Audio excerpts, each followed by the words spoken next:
North Korea reportedly fired a ballistic missile from the Sunan area, the same place where the regime conducted its first full ICBM test since 2017. Seoul is closely monitoring the situation. The nation's daily COVID-19 tally continues to decline. Jeju and Yangyang international airports will allow visa-free entry from select countries.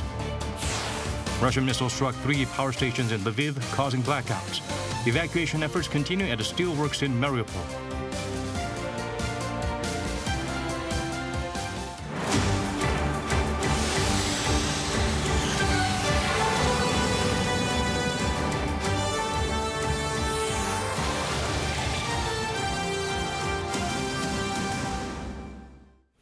Hello and welcome. I'm Daniel Che here to bring the latest. Let's begin with our top story.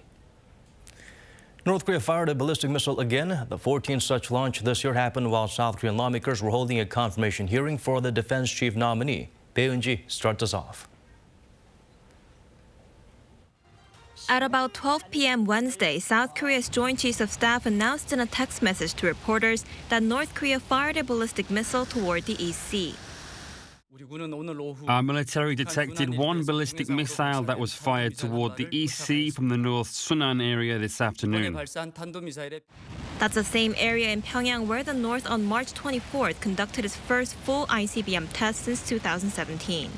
The South Korean military said the missile flew about 470 kilometers at an altitude of around 780 kilometers. An official from the Joint Chiefs of Staff told reporters that it flew at a speed of up to 11 times the speed of sound. The missile was launched while the defense chief nominee Lee Jong-seop's parliamentary confirmation hearing was taking place at the National Assembly. The nominee said the latest launch may have involved an ICBM, but there is also the possibility that it could have been a missile with a shorter range. He added that the launch is a violation of UN Security Council resolutions. One expert also says it's likely that it was an ICBM, possibly a Hwasong-15. North Korea cannot send a strong message through launching a mid-range ballistic missile like Hwasong-12, so they may have launched the Hwasong-15. And by doing this before Joe Biden visits Seoul, the North probably wants to find more negotiating power with the U.S. or South Korea. Wednesday's launch comes a little more than 2 weeks after the North launched what it called a tactical guided weapons on April 16th. It's also the North's first launch of a ballistic missile since leader Kim Jong-un warned in a speech during a military parade last week that the regime could preemptively use nuclear weapons if threatened. Right after the launch, the chairman of Joint Chiefs of Staff, General Won In-cheol, held a virtual meeting with the head of the South Korea-U.S. Combined Forces Command, General Paul Lacamera, where they reaffirmed their commitment to ensuring a strong combined defense posture. South Korea's military said the recent ballistic missile launches pose a threat to the Korean peninsula, as well as international peace and security. It also said it's closely monitoring the situation to be ready for any additional launches. Bae Eun-ji, Arirang News.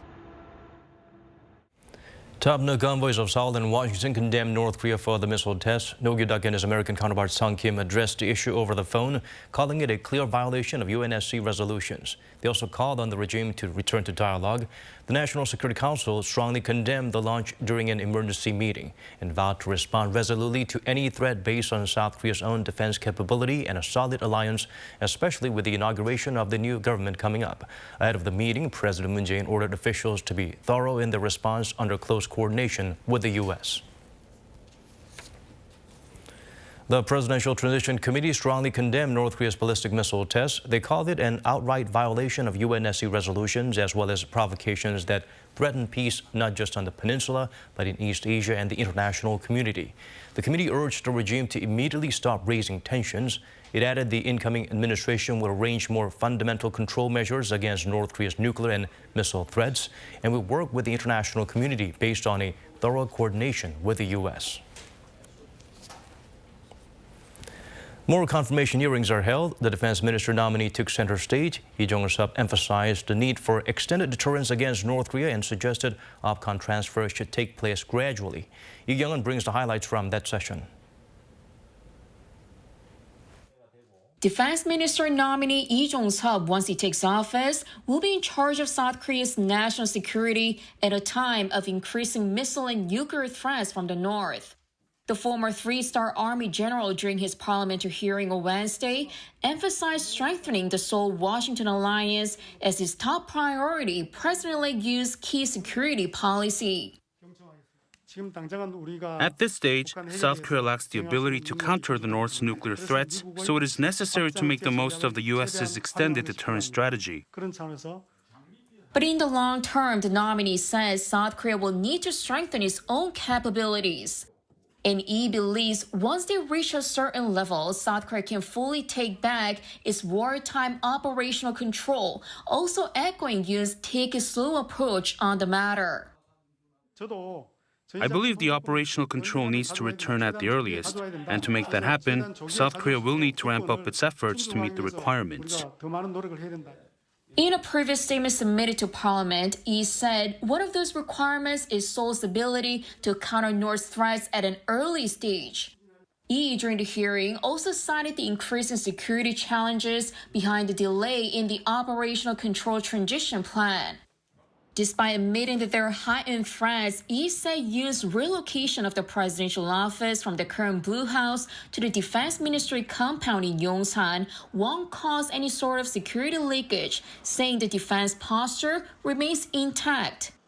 Also, while enhancing the nation's deterrence, Lee ruled out the possibility of terminating the inter-Korean September 19th military agreement that halts all hostile activity that could lead to military tensions. Meanwhile, in another room at the National Assembly, the Oceans and Fisheries Minister nominee Cho Seung-hwan also faced a confirmation hearing, but it was briefly stopped due to a boycott from the ruling Democratic Party, citing his failure to submit data regarding his exemption from mandatory military service.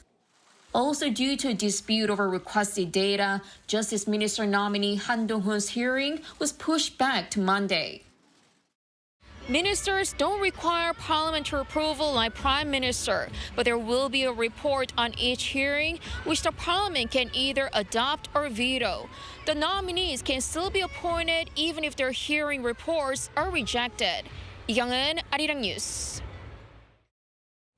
President-elect Yoon was in Gangwon-do Province as part of the nationwide tour has been on since the election. At Chuncheon Station, he promised to bring the region more transportation infrastructure insofar as the government's finances allow. At an industrial complex in Wonju, Yoon renewed his campaign pledge to nurture the city as a mecca for the precision medicine industry and digital healthcare. The incoming leader also promised more support for the complex, including pushing to designate it a national industrial complex, which would help it grow. In Gangneung, he met with people at a local market. The Transition Committee unveiled the 100-day COVID-19 response roadmap. It's looked to guide policy on social distancing and preparing for a rise in infections later this year. Lee Soo explains further. The Presidential Transition Committee on Wednesday announced what it's calling a 100-day COVID-19 response roadmap implementation plan. It includes details of a coronavirus response system that'll be re-established after the new administration takes office. According to the plan, by June, a committee of experts will be formed to analyze the social distancing rules applied so far. They'll then come up with revised guidelines that'll come into effect in August. Then, in October, the committee will prepare for a potential resurgence in infections during winter by creating a manual of adjusted social distancing rules. The new administration will also consider totally lifting the mask mandate for outdoors. Although masks are currently no longer required when outdoors, they need to be worn at events with over 50 people, such as street rallies, concerts, or sporting events. At the same time, it'll consider reinforcing the mask mandate for indoors by checking to see if people are following the rules. In order to prepare for a potential spread of infectious diseases in the future, the Yoon administration will also push for a revision to the current Infectious Disease Control and Prevention Act. The plan is to submit a revision to National Assembly before December of next year. But no details have been released as to what kind of changes are being considered. Meanwhile, South Korea's COVID-19 infection rate continues to gradually decline, with the country on Wednesday reporting 49,064 new cases. There were 72 related deaths and 432 in critical condition. In terms of local infections, the weekly average is below 45,000. From June, Jeju International Airport and Yangyang International Airport will once again allow visa-free entry for visitors from selected countries. Previously, waivers had been stopped due to the pandemic. Lee Ji-hoo, Arirang News. Three officials at the U.S. FDA pointed out people may need to get COVID-19 shots every year, referring to this as the new normal. In the article published Monday in the Journal of the American Medical Association, they said inoculations could be needed for the foreseeable future, like seasonal flu shots. As risk factors, they pointed to seasonal waves of the virus, waning immunity, and the emergence of new coronavirus variants. By next month, the FDA is expected to have determined what modifications must be made to vaccines for variants that could emerge this fall and winter.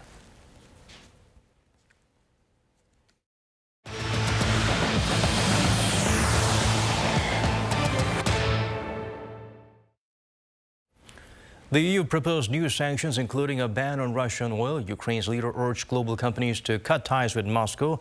Meanwhile, the Mariupol civilians were safely evacuated from a steel plant after Russia renewed its attack there. Choi Min-jung has the latest. The European Union has put forward a sixth package of sanctions against Russia. Among it is a ban on Russian oil. And let's be clear, it will not be easy, because some member states are strongly dependent on Russian oil, but we simply have to do it.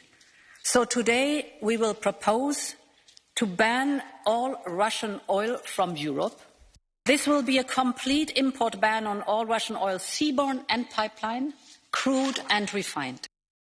As part of its series of sanctions, the EU also plans on removing Sberbank, Russia's largest bank, from the SWIFT system, which allows banks to send money to other financial institutions. Ukrainian President Volodymyr Zelensky has also insisted that global companies should economically isolate Russia. Speaking at the Wall Street Journal's CEO Council Summit on Tuesday, he stressed that leaving the Russian market is a must. Meanwhile, Ukraine has safely evacuated civilians that were trapped inside the Azovstal steel plant in Mariupol. Ukraine's Deputy Prime Minister on Wednesday announced 4 more evacuation corridors, including one from Mariupol to Zaporizhia, a city in southeastern Ukraine. During Tuesday's evening address, President Zelensky criticized Russia's renewed offensive. Now, Russian troops are not respecting the agreements. They continue massive strikes on Azovstal. They are trying to storm the site. Zelensky said that more than 150 people have safely arrived in Zaporizhia, and there is still a chance to save others. Of course, we will continue to do everything to get all our people out of Mariupol and Azovstal. It's difficult, but we need everyone who is still there, both civilians and soldiers. There hasn't been a day when we didn't deal with this issue, when our people were not trying to solve it. More civilian deaths have been reported in the town of Irpin, located just outside the capital, Kyiv. According to the town mayor, at least 290 civilian bodies have been found since Russian forces withdrew from the area. The mayor said 185 of them have been identified and were mostly men who were killed as the result of gunshot wounds. Choi Min-jung, Arirang News. As Ukraine and Russia are two of the world's main producers of wheat, the ongoing conflict is leading to concerning shortages. Countries that import grain are moving to shore up supplies. Other grain exporters are finding more buyers. Kim Do-yeon zooms in on this phenomenon. With no end to the war in Ukraine in sight, countries are moving fast to either secure wheat supplies or gain global market share for their crops, as Ukraine's production is hit hard. According to the UN Food and Agriculture Organization, around 50 countries import 30% of their wheat from either Russia or Ukraine, with some countries importing up to 60%. According to the Wall Street Journal, Russia, despite sanctions, has been able to export its wheat to some countries, and while Ukraine has struggled to bring its crops to market, Russia has gained ground. Citing AgFlow, a Switzerland-based crop data firm, the paper said Egypt's wheat imports from Russia grew 580% in March from a year ago. Adding exports to Iran, Turkey, and Libya all more than doubled.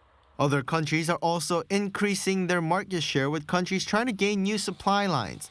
Exports from other grain-producing countries on the Black Sea, such as Bulgaria and Romania, also grew in March, according to the firm, with wheat shipments from South American countries, including Brazil and Argentina, more than doubling, while those from Australia rose nearly 75%. Governments around the world are working to make up for lost grain supplies. In March, Ireland launched a nearly 11 million US dollars program to encourage farmers to grow more crops such as wheat, oats, and barley, hoping to reduce that country's dependence on imported grain. The Biden administration last week asked Congress for 500 million US dollars to help boost US crop production in an effort to make up for global shortfalls. However, the Wall Street Journal reported that with the amount of production that Ukraine was responsible for, along with massive acreage usually utilized, it will be impossible to make up the shortage despite global efforts. 김도현, Arirang News. JP Morgan expects to see 4 more rate hikes this year by the Bank of Korea. In a report on Wednesday, the world's biggest investment bank forecast the nation's policy rate will reach 2.5% as the BOK moves to rein in inflation. JP Morgan said the central bank will likely raise rates by 25 basis points at each of the Monetary Policy Board meetings in May, July, August, and October. It anticipates that by Q1 of 2023, the rate will likely reach 2.75%, meaning another 25 basis points early next year. The government plans to ease the amount of tax people owe when they sell their real estate if they own multiple homes. The incoming administration is giving people a year to offload these properties at a lower tax rate to try and get more homes on the market. They're also easing the rules on mortgage lending, especially for first-time buyers. Ji-young has the full story. Starting next Tuesday, for 1 year, South Korea is to ease its hefty property capital gains taxes for multiple homeowners. It was originally planned to be imposed next Wednesday, but it was brought forward 1 day to the first day that President-elect Yoon takes office. In a bid to rein in runaway housing prices, the government last June imposed a heavier tax on those who own 2 or more homes in some designated areas. Currently, when selling a house, multiple homeowners have to pay taxes of up to 75% of the capital gains from the property sale. With the revision, that'll be reduced to 45% of the capital gains. Temporarily relaxing the capital gains tax burden for multiple homeowners is a revision of the ordinance to the income tax law, so the incoming government can implement the measure without the National Assembly's approval. An expert says the revision will see more properties put onto the market.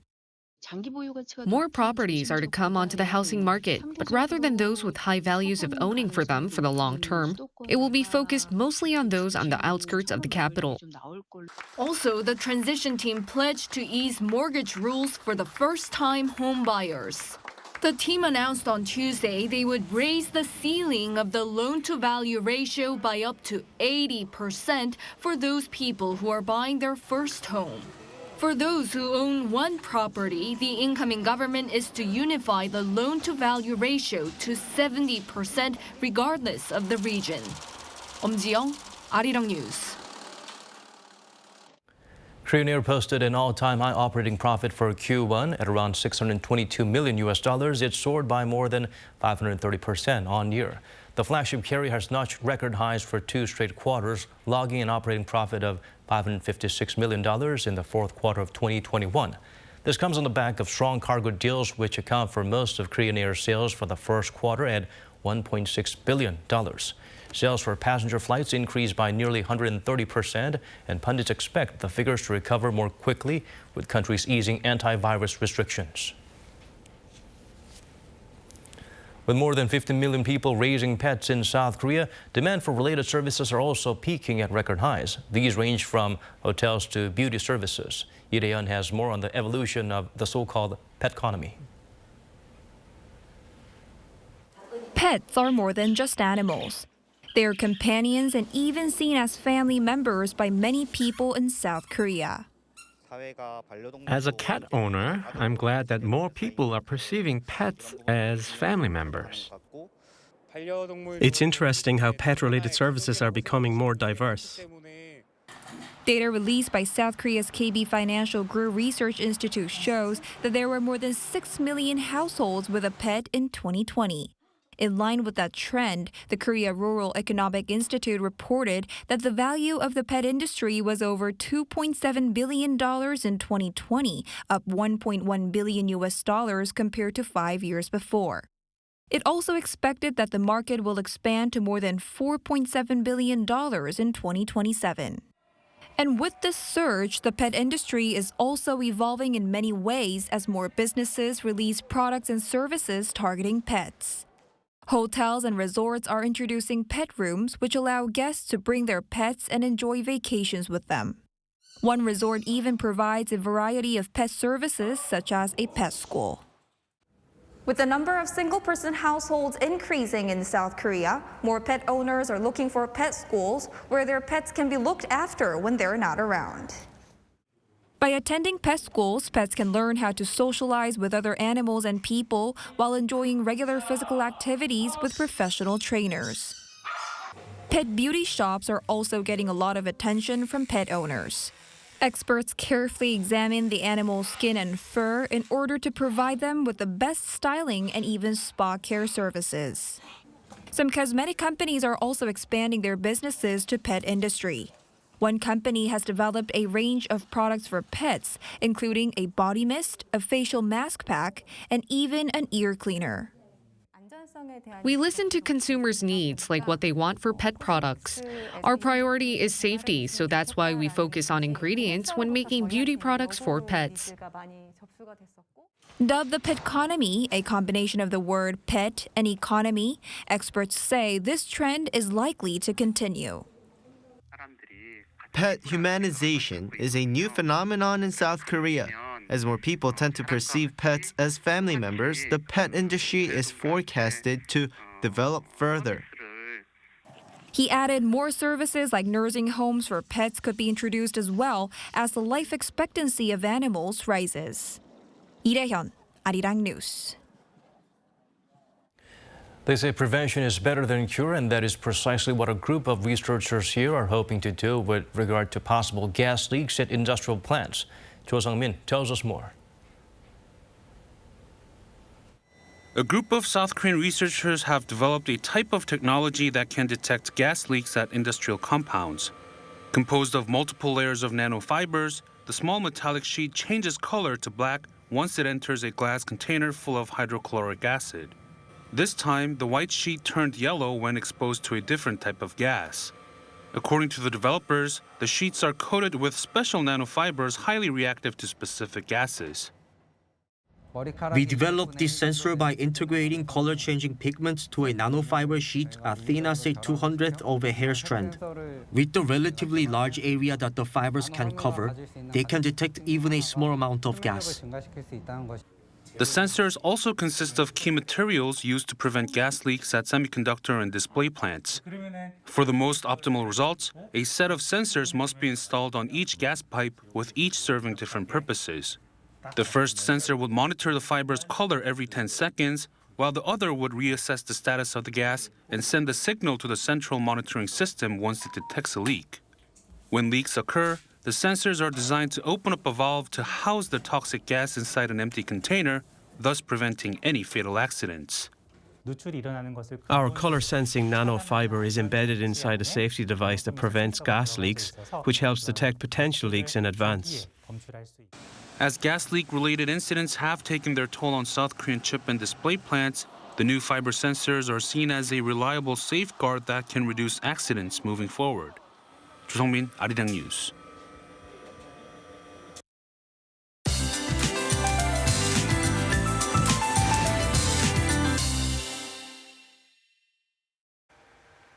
For tomorrow, which is Children's Day here in South Korea, conditions are looking sunny and bright. Most regions will be under early summer-like warmth with highs near 25 degrees Celsius in Seoul. Air quality will also stand in the normal to good category nationwide. But those across the East Coast should be careful with fires. Advisories for both strong winds and dry weather are in place for eastern Gangwon-do and Gyeongsang-do provinces. Winds will be gusting as fast as 20 meters per second across these regions. The stretch of dry weather and strong winds are conducive to the spread of wildfires, so please take extra precautions. Morning lows will range from 8 to 15 degrees Celsius nationwide. Seoul will start off at 13 degrees. And daytime highs will rise drastically, but this will create wide temperature gaps. Gwangju and Chuncheon will reach 27 degrees, and Gyeongju will get up to 28 degrees Celsius. Parts of central regions will see showers on Friday, and this rain will spread nationwide this coming Saturday. That's all for now, and here are the weather conditions around the world.